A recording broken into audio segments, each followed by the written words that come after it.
네, 안녕하세요. 네, 안녕하세요. 저는 아마공학교 대표 이미자입니다. 네, 반갑습니다. 반갑습니다. 네, 현재 아들이 한 명 있고요. 네, 16년생이니까 5살, 만 4살입니다. 네, 평소 때는 매우 잘해요. 생활도 잘하고 맞아요. 하는데 가끔 한 번씩 이유 없는 어떤 떼씀과 네, 그런 부분이 있습니다. 음, 예를 들자면 네, 마트에 가서 본인이 가지고 싶어하는 것, 취하고 싶어하는 것, 내지는 뭐 본인은 열심히 뛰어다녀야 되는데 그럴 만한 상황이 못 되다 보니 이제 거기에 대해서 제지를 해야 되는데요. 그 부분에 있어서 이제 제지가 잘 안 되는 경우가 안 될 있고요. 때, 네, 그리고 이제 또 하나의 걱정은 제가 과연 아들이 취하고 싶은 거를 들어줬을 때 그 부분 당시에는 해결이 되겠지만 네, 이게 과연 지속적으로 그렇게 반복이 되다 보면은 이게 좋은 교육이 될 건지 좋은 인성으로 만들 수 있는 건지 그런 네네. 부분이 가장 궁금합니다. 지금 아버님께서 저한테 질문하시는 그 과정 안에서 우리 아이가 좋을 때는 참 좋아요. 그런데 이유 없는 떼씀을 해요. 이 표현을 하셨어요. 이유 없는 떼씀. 과연 이유 없는 떼씀이 있을까 하는 질문을 한번 해보고요. 그리고 또 다른 것은 아이가 원하는 것을 계속 지속적으로 들어주다 보면은 이 아이에게 과연 이게 올바른 교육일까? 너무 좋은 질문이신 것 같아요. 왜냐하면은 아이가 원하는 것을 우리가 정말 다 들어줄 수 있을까? 들어줄 수 있을 것 같아요. 아니요. 못 들어줘요. 무슨 말이냐면 지금 아버님이 좋을 땐 좋은데 뗐을 때 때문에 정말 힘들다. 그리고 마트에 가서 어디에 가서든 아이가 뭔가 원하는 것을 해준다고 하셨는데 그러면 아버님께서 혹시 이 아이가 뗐을 때 사준 적의 경험이 좀 많이 있으셨던가요? 네, 물론 있습니다. 있고요. 물론 또 네. 그렇지 않은 경우도 있고요. 그건 이제 네. 저 같은 경우는 네. 주로 혼내는 편이죠. 아, 네, 그래서 이제 그 부분을 현재 어떤 일어나는 상황에서 네. 좀 이렇게 피하고자 모면하고자 음. 좀 그렇게 많이 하고 있습니다. 그러면 때를 써서 사준 경험도 있고 네. 그리고 이거는 도저히 안 되겠다고 생각이 되어서 화를 내서 그것을 더 이상 사줄 수 없어 라고 해서 강압적으로 더 떼쓰지 못하게 한 적도 있다. 네. 그 말씀이신 거죠. 네, 맞습니다. 잘 볼게요. 우리가 어떤 물건을 만약에 이제 아내랑 같이 어디를 가서 사는데 나 이거 되게 좋은 거 같아 라고 말을 했을 때 그 아내 입장에서 자기가 그거 보지 마. 그거 왜 자꾸 신경 쓰고 있어? 라고 해서 부정적인 어떤 태도를 딱 보였을 때 기분이 어떠세요? 일단 나쁘죠. 나쁘죠. 뭐냐면 아이가 사고 싶다라고 어떤 표현을 할 수도 있어요. 그러면 이거 되게 멋지다. 이거 진짜 멋있구나. 그래서 우리 재윤이가 이걸 사고 싶구나. 라고 표현해주는 어떤 수용적인 부분을 혹시 해본 적 있으세요? 네, 뭐 이게 이제 네. 두 가지 다 걱정되는 부분이 네네네네네. 안 사주고 그 상황만을 모면하는 게 과연 맞는 건지 네. 그러면은 이제 이 상황이 좋은 방법으로 돌아갈 것인지 네. 아니면은 사주게 되면은 결국에는 이게 지속적으로 계속 사줘야 되지 않을까 이렇게 네. 돼서 좀 안 좋은 방향의 버릇이 네네. 생기지 않을까. 맞아요. 네. 근데 이 말씀에는 아버지에게 어떤 전제가 있냐면 선생님처럼 그렇게 공감해주고 와 멋있다, 괜찮다 이렇게 말하는 건 제가 사줘야 된다는 어떤 네. 전제가 있는 것 같아요. 이걸 말씀이신 네. 거예요. 근데 사실은 멋있다, 괜찮다, 와 이거 정말 재밌겠는데 라는 것은 그냥 수용일 뿐이에요. 너의 감정에 나는 수용해, 공감해야. 근데 어떡하지? 오늘은 보기로만 했잖아. 구경하러 왔어. 그래서 우리 이거 다음번에 우리 다음에 기회 왔을 때는 생일 때 아니면 뭐 요즘 흔히 말하면 크리스마스 때 생일 때 많이 표현을 하시더라고요. 뭐 그때 우리가 와서 이게 있거나 아니면 다른 게 더 좋은 거 있으면 그때는 꼭 사도록 하자. 오늘은 어떤 걸 사면 좋을지 얘기하는 거거든요. 그렇다면 수용을 하는 것은 충분한 수용을 해주고 감정적 수용, 그러나 제한적 허용에 대한 얘기를 지금 나누는 거예요. 근데 아버님들이 항상 걱정하세요. 어떤 걱정을 하시냐면 선생님 내가 들어주다 보면 얘는 계속 원할 거예요. 네. 정말 놀랍게도 아이들은요 들어주고 그랬어. 네가 너무 갖고 싶었어. 이거 한번 만져볼까? 어떤 게 들었는지 볼까? 라고 충분히 얘기한 다음에 그러나 오늘은 사기로 하지 않았다라는 것을 다시 한번 상기시키면 놀랍게도 우리 이거 다음번에 와서 또 보자 하고 얘기해 준다는 거예요. 그래서 아버님이 지금 염려하는 부분을 오늘 이제 이 같이 나누는 것을 끝내고 언젠가 만약에 마트에 갔을 때 우리 재윤아 오늘은 보기로 했지? 구경하기로 했지? 우리 실컷 구경하자. 그러고 난 다음에 아이가 뭔가 만족스러워하는 그 멋진 것을 발견했을 때 와 이거 진짜 멋지다. 정말 재윤이가 갖고 싶어하는 것이다. 라는 어떤 공감을 통해서 오늘은 우리 사기로 했으니까 그냥 돌아가자라는 표현을 해서 그 경험을 한번 꼭 해보셨으면 좋겠어요. 네. 일단 먼저 뭐부터 한다는 거죠? 일단은 공감적 네. 수용. 네. 그것을 알아주는 것, 경청하는 것, 그것을 먼저 한 다음에 제한적 허용. 요 두 부분이 우리 부모님들이 충분한 수용이 혹시 무조건적 수용, 허용을 해야 된다라는 것으로 연결을 자꾸 시키세요. 그런데 사실은 무조건적 허용 없어요. 이 세상에는 어떤 것들도 다 해줄 필요도 없고 다 해줘서도 안 돼요. 왜냐하면 우리 아이들은 끊임없이 자기 욕구를 말할 거거든요. 재윤이는 끊임없이 원하는 게 있어요. 그런데 아버님께서 아까 그럼 강압적으로 했다. 그러면 강압적으로 했을 때 참 재밌는 건 아빠한테는 들어. 어쩔 수 없이 그날 가. 그런데 집에 돌아와서 사건들이 생긴다는 거죠. 무슨 사건이 터지냐면 걔는 아빠한테 그 화난 감정을 엄마한테 푼다든지 아니면 괜히 물건을 던진다든지 뭔가 찡찡거린다든지 뭔가 그럴 거 아니에요. 그때 그럼 어떻게 해요? 네, 맞습니다. 이게 결국에는 네. 본인이 취하고자 하는 행동에 대해서 제지를 당했을 때는 맞아요. 이게 엄마한테 주로 이게 화가 돌아가더라고요. 그러다 보니 이제 네. 엄마랑 있을 때 네. 더 때를 쓴다라든지 그렇죠. 그다음에 처음에 제가 말씀드린 것처럼 이제 제 생각에는 밑도 끝도 없다라고 생각을 하겠지만요. 밑도 아니에요. 끝도 없는 어떤 그런 그 불만으로 네. 엄마한테 해소를 하려고 한다라든지 그렇죠. 예, 그런 경우가 있어요. 그러면 그거를 보고 있는 남편 입장에서는 또 기가 막히잖아요. 네. 화가 나잖아요. 이거 안 되겠다. 또 다시 회초리. 송환 회초리 이러는 거예요. 근데 중요한 건 너무 이상하지 않아요? 뭔가 이렇게 우리는 애쓰고 있고 가르치고 있는데 안 바뀌고 있지 않아요? 네, 맞습니다. 바뀌고 있으면 저는 회초리 쓰라고 하죠. 네. 아버님들 회초리 쓰면은 바뀌면 전 쓰라고 해요. 근데 중요한 건 이런 표현이 있어요. 감정적인 그 어떤 수용이 있지 않고서는 어떠한 훈육도 할 수 없다. 무슨 말이냐면 일단 아이가 무엇이 지금 속상하고 무엇이 화가 났고 무엇이 궁금하고 무엇을 갖고 싶은지 일단은 수용한다. 그 이후에 제한적 허용을 한다는 의미는 명확한 한계를 그어주는데 그러면은 재윤아 지금 너가 오늘 거기서 물건을 사지 못해서 너무 화가 났다는 거야? 이렇게 물어봐 주는 거죠. 그러면 뭐 이럴 거 아니에요. 근데 사실 그거를 아빠가 못했으면 엄마라도 하시면은 그게 해결이 된다는 거예요. 그래서 아이에게 그랬었구나. 네가 너무 그게 궁금하고 너무 좋아서 그걸 갖고 싶었는데 아빠가 오늘은 사는 날이 아니라고 해서 안 사줘서 너무 속상했어. 그랬어. 엄마가 재윤이 마음 알 것 같아.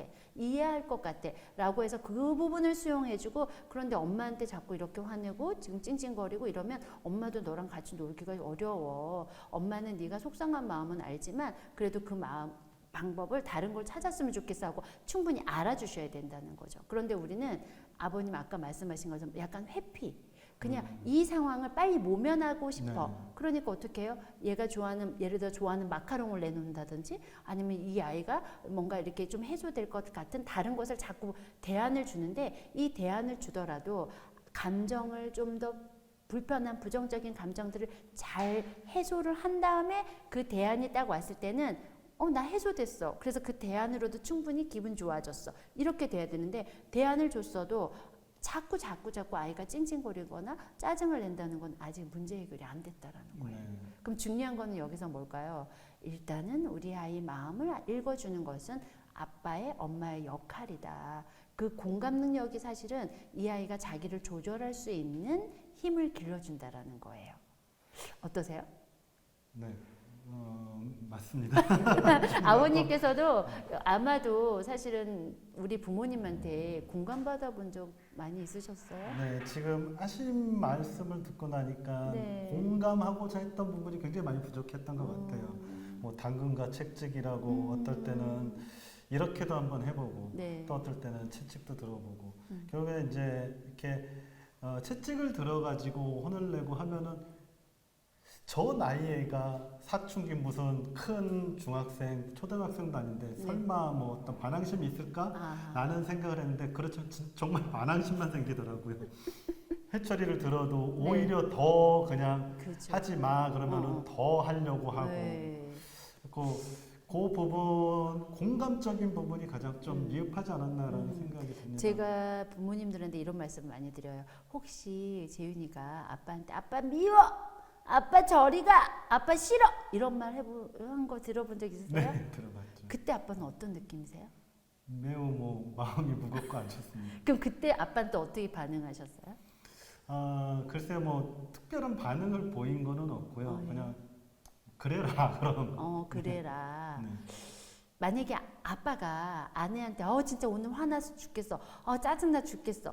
진짜 오늘 진짜 되는 게 하나도 없어. 그렇게 혼자서 막 뭔가 화가 났다는 표현을 하고 있는데 아내가 너는 그래라.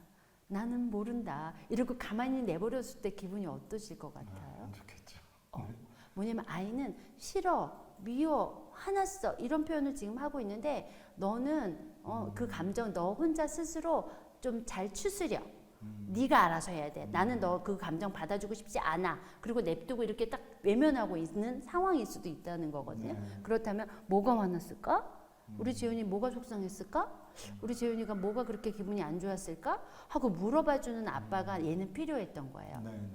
그리고 아빠가 아빠 미워 이 말은 진짜 아빠가 미운 게 아니라 나 화났어. 그러면은 아빠가 미울 만큼 화가 났어? 그렇게 화가 많이 난 거였어? 아빠가 그것도 몰랐네? 어떤 게 그랬어? 하고 물어봐 줘야 되는데 우리가 그 부분을 지금 이렇게 꼬리를 또 한번 물어볼게요. 그 부분을 내가 알아주면 얘는 또 떼쟁이가 계속 될 거야. 그리고 얘가 원하는 거는 계속 나한테 원하는 걸 자꾸 해달라고 할 거야. 그러니까 초장에 나는 안 들어주는 걸로 잡아야 돼. 이런 어떤 아버지의 머리에 그 패턴을 딱 저장해 놓지는 않았을까 하는 생각이 들거든요. 그래서 일단은 우리가 이렇게 해봅시다. 일단 아이의 마음을 자꾸 공감해 주려고 노력해 본다. 네. 그리고 이 아이가 어떻게 문제를 해결하면 기분이 나아질지를 같이 이야기 나눈다. 네. 그러니까 그러면 너가 어떻게 하면 기분이 좀 좋아질 것 같아? 그러면은 그런데 여기서 중요한 건 이제 제안해 주라고 했죠. 그런데 이걸 다 할 수는 없어. 1번 놀이터에서 뭐 놀이를 10분 할 수 있고 2번 아빠랑 같이 뭐 블럭을 20분 동안 할 수 있어. 이 둘 중에 어떤 걸 하면 좀 낫겠니? 하고 구체적으로 아이에게 좀 제안해 주는 그런 것들을 통해서 이 아이가 아빠한테 나 공감받았어. 그리고 아빠가 또 이 감정을 알아줬으니까 또 아빠가 다른 방법으로 나와 같이 놀아줬어. 대안을 해줬어. 이런 과정을 좀 거쳐보는 연습을 먼저 하면 어떨까 하는 생각이 드네요. 네.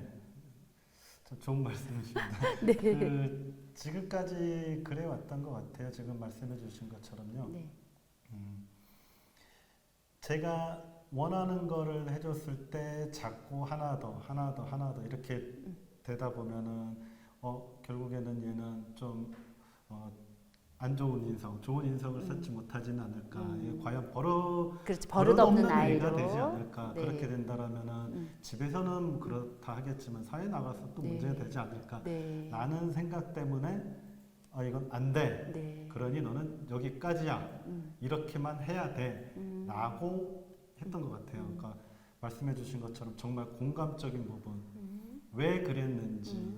그리고 이렇게 하면은 왜 안 되는지 공감하고 거기에 대해서 또 타이려고 하는 부분이 네. 많이 부족했던 네. 것 같습니다. 그러니까 이게 어떻게 보면 훈육의 오해인 것 같아요. 훈육의 오해에서는 아버지들이 많이 들어주면 들어줄수록 얘는 버릇없는 아이가 될 거다. 네. 그래서 나는 이 부분을 스탑한다. 근데 스탑하는 거는 좋은 건데 그 스탑의 방향성, 스탑의 방법은 좀 그거하고는 좀 다른 것으로 흔히 말해서 우리가 감정 코칭이라고 표현을 하거든요.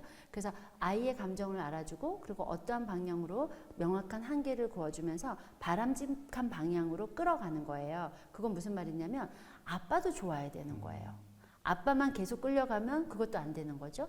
그리고 아이에게만 또 좋아야 된다? 그것도 안 되는 거예요. 그러면 너도 안전하고 나도 안전한, 우리 모두가 안전한 방법을 찾아보자. 아빠는 여기까지야. 그러면 너는 어떻게 했으면 좋겠어? 이렇게 해서 아빠도 좀 좋은 것을 찾고 아이도 좋은 것으로 이렇게 찾아가는 그런 어떤 과정을 통해서 우리 아이가 좀 더 자기를 조절할 수 있고 그리고 우리가 흔히 이런 표현을 해요. 그 회복 탄력성이라고 레질리언스가 그냥 발달되는 게 아니라 언제 발달되나 봤더니 주변에서 많은 공감과 지지 응원, 나는 널 믿어 이런 표현을 많이 써줬을 때 네. 재윤이가 자기를 조절할 수 있는 거야. 아 여기서는 안 되는 거라고 했지. 그거 아빠가 너무 잘 가르쳐줬어. 근데 혼내서 가르쳐준 거는요. 나 여기서 더 뛰고 놀 거야. 누가 나 또 혼낼까? 뭐 이러면서 막 마음대로 할 수 있는 그러니까 자기 통제하기가 매우 어려운 환경이 된다는 것인데 이게 어떻게 보면 아이들에게 우리가 뭔가 마음을 알아주면 알아줄수록 자꾸 떼쓴다라는 거 아니면 버릇 없어지는 거 정말 그게 아니고요. 오히려 공감해주고 존중받은 아이들이 타인도 공감할 줄 알고 그리고 다른 사람을 존중도 할 줄 알고 그리고 자기 마음도 조절할 수 있어요. 그래서 저희가 이제 그 논문에서도 어떤 논문이 있었냐면 아버지들이 공감 능력이 높은 아버지들에게는 자기 조절력이 높은 아이로 키워진다. 그게 있어요. 그래서 공감이 어떻게 보면 가장 베이스예요. 훈육의 베이스도 공감, 자존감의 베이스도 공감, 그리고 애착, 좋은 안정적인 애착의 베이스도 공감. 왜냐하면 공감을 받으면요, 왠지 아내를 도와주고 싶지 않아요? 네. 자기 너무 고생했어, 너무 힘들었어. 자기도 좀 쉬어. 이러면 아니야, 자기도 좀 쉬어. 이렇게 되는데 당신만 힘들었어? 나도 힘들었거든. 이러면 기분이 어떻죠? 그렇죠. 그런 것처럼 우리가 그 아이를 양육할 때 일단 뭔가 강압적이거든 뭔가 이렇게 좋은 쪽으로 자꾸 가고 싶은 마음은 그 시선은 가지고 있긴 하지만 중요한 거는 우리가 아이하고 어떤 좋은 소통을 하는 것을 더 먼저 우선시하면 좋겠다는 생각이 듭니다. 네. 네. 저희가 이제 저희 아버님이 굉장히 좀 가부장적이세요. 네. 그리고 이제 또 한편으로 이해는 되는 부분이 네. 아들이 넷이다 보니 이렇게 좀 말씀해주신 것처럼 어떤 좋은 훈육이라는 게 좀 어렵지 않을까라는 생각이 들어요. 그러다 보니까 좀 더 이렇게 가압적인 환경 내에서 자라왔던 것 같고요. 네. 그리고 이제 이 재윤이가 예를 들어 둘째라면은 첫째 때는 이렇게 했는데 이게 잘 안 됐어. 그러면은 이런 방법을 취해야 돼라고 생각을 할 수도 있었을 텐데 네. 일단 자라온 환경, 제가 자라면서 배웠던 부분들과 또 첫째다 보니까 그런 부분들이 공감으로 이렇게 애를 대한 게 아닌 네. 제가 가정에서 배워왔던 부분들. 네. 그리고 또 하나는 가정 내에서는 엄마와 아빠가 있으니 예를 들어 누군가는 얘를 이렇게 다뤄줘야 돼 라는 어떤 이제 그런 생각이 있지 않았을까라는 생각이 들어요.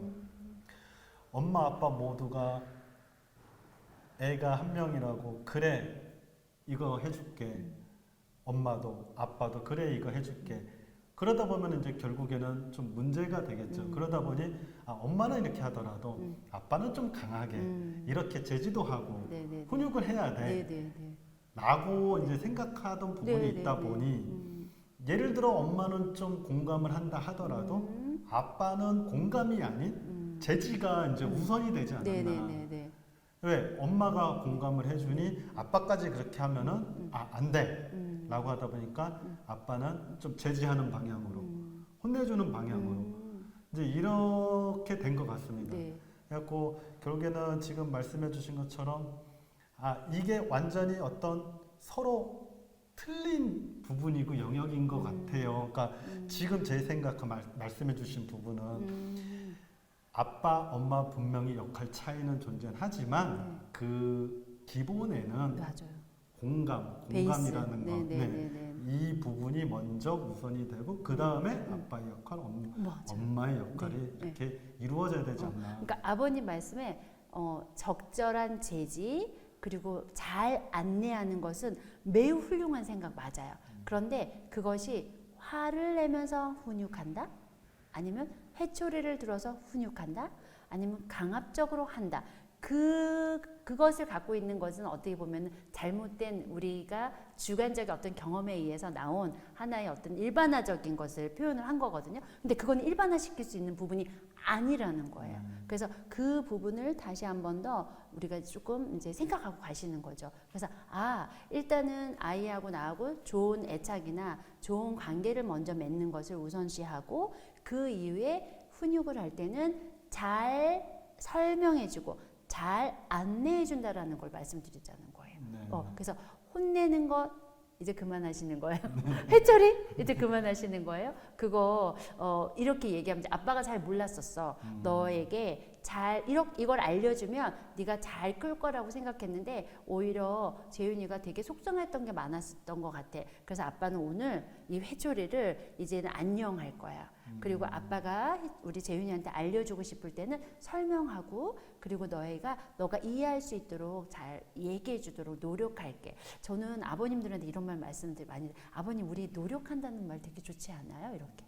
그러니까 아빠 노력해. 왜냐면 우리는 해본 적이 없으니까 아빠도 잘 몰랐어. 아빠 노력해 볼게. 이런 표현. 아니면 아빠도 좀 알아볼게.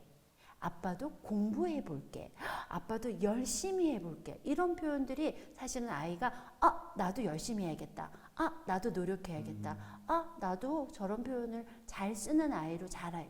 사실은 부모를 보고 아이들은 잘한다고 했잖아요. 그런 것처럼 부모의 역할은 다른 것이 아니라 잘 보여주는 것, 먼저 보여주는 것인 것 같습니다. 오늘 이렇게 함께 이 시간을 나눴는데요. 짧은 시간이지만 도움이 되셨길 바라고요. 우리 재윤이 아빠는 이미 훌륭한 아빠입니다. 네, 감사합니다. 감사합니다. 네.